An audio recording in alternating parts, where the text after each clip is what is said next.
আজকের রেসিপিতে থাকছে বেগুন ভর্তা। তবে ভিন্ন স্টাইলের এই বেগুন ভর্তা পাতে অবশ্যই একবার রাখতে পারো, খেতে কিন্তু দারুণ লাগে। তো আমি এখানে দুটো বেগুন নিয়েছি, কালো আর লম্বা সাইজের বেগুন নিয়েছি। এখানে যে কোনো ধরনের বেগুন নেওয়া যাবে, তবে এই ধরনের বেগুনগুলো ভেতরটা অনেকটা নরম থাকে, খুব তাড়াতাড়ি মোমের মতো গলে যায়। তো এবার বেগুনটাকে খুব ভালো করে ধুয়ে রিং পিস করে কেটে নিচ্ছি। আমরা তো সচরাচর বেগুন পুড়িয়ে ভর্তা বানিয়ে খেয়ে থাকি, তবে আজকের ভর্তা সম্পূর্ণ ভিন্ন স্টাইলে তৈরি করব, আর ভাত রুটি সব কিছুর সাথে খেতে অসাধারণ লাগবে। তো ভিডিওটি স্কিপ না করে দেখতে থাকো, আশা করি তোমাদের ভীষণ ভালো লাগবে। তো ভিডিওটি ভালো লেগে থাকলে চ্যানেলটি সাবস্ক্রাইব করে দিয়ে অবশ্যই আমার সাথে থাকবে, আর পাশের বেল আইকনটি অবশ্যই প্রেস করে রাখবে। সব বেগুনগুলো গোল করে কাটা হয়ে গেছে। এবার আমি কড়াইতে বসিয়ে দিয়েছি 1 গ্লাস মতো জল। জলটা খুব ভালো মতো গরম করে নিয়েছি। এবার আমি কাটা বেগুনগুলো দিয়ে দিলাম। সব বেগুনগুলো দেওয়ার পরে হাফ চামচ পরিমাণে লবণ আর 1 চিমটে হলুদ দেব। তারপর নাড়াচাড়া করে ঢাকনা দিয়ে রেখে দেব। বেগুনগুলো বেশি নাড়াচাড়া করব না, তাহলে বেগুনগুলো ভেঙে যাবে, বেগুনগুলো এখানে গোটা গোটা থাকবে। তো ফ্রেন্ডস দেখো, বেগুনটা ভাপিয়ে নেওয়া হয়ে গেছে। তলায় যে বাড়তি জলটা আছে সেটা ফেলে দেব। এবার আমি একটা চামচ দিয়ে একটা একটি করে বেগুনগুলোকে উঠিয়ে নেব। বেগুনের ভেতর থেকে জলটা অবশ্যই ঝরিয়ে নিতে হবে। বেগুনের ভেতরে বাড়তি জল থাকলে ভর্তা ভালো হবে না। আর বেগুনগুলো সবসময় একটু নরম নেওয়ার চেষ্টা করবে। যত নরম বেগুন হবে ভর্তা খেতে তত বেশি ভালো হবে। আর বেগুন যদি একটু পাকা হয়ে যায় তাহলে বীজগুলো দেখা যায় ভর্তা খেতে অতটা টেস্টি হয় না।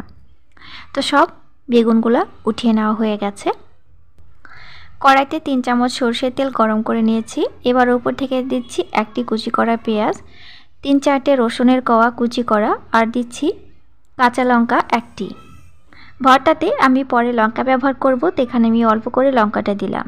যে সকল বন্ধুরা ভর্তাতে একটু বেশি ঝাল খাও তারা অবশ্যই ঝালের মাপটা বাড়িয়ে দেবে। ভর্তাতে কালো জিরা ব্যবহার করলে খেতে বেশি টেস্টি হয়ে থাকে। তো আমি চা চামচের আধা চামচ কালো জিরা দিলাম। পেঁয়াজটা এখানে পুড়িয়ে ভাজবো না, হালকা একটু সাঁতলে নিয়েছি। এবার ভাবিয়ে রাখা বেগুন দিয়ে দিলাম। হাতে 2 মিনিট সময় নিয়ে নাড়াচাড়া করে নেব। বেগুনের ভেতরে যে বাড়তি জলটা আছে সেটা যেন চলে যায়।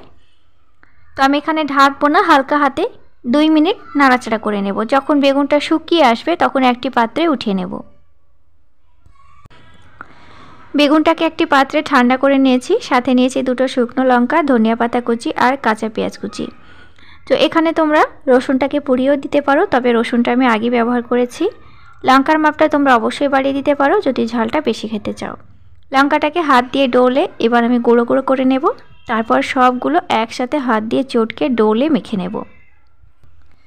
লবণটা স্বাদ মতো দিয়ে দেবে। ভাপানোর সময় একটু লবণ ব্যবহার করেছিলাম, তো এখানে আমার সামান্য পরিমাণে একটু লবণ লেগেছে।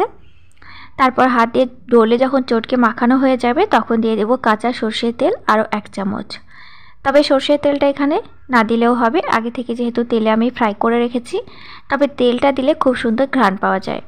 আশা করি আজকের বেগুন ভর্তা তোমাদের ভালো লেগেছে। রোজ রোজ একঘেয়ে বেগুন ভর্তার স্বাদ বদলাতে আজ আমি নতুনভাবে তোমাদের সাথে বেগুন ভর্তা শেয়ার করলাম। তো ভিডিওটি ভালো লেগে থাকলে চ্যানেলটি সাবস্ক্রাইব করে দিও, আর আমার সাথে থেকো, ছোট্ট করে একটি লাইক করে দিও।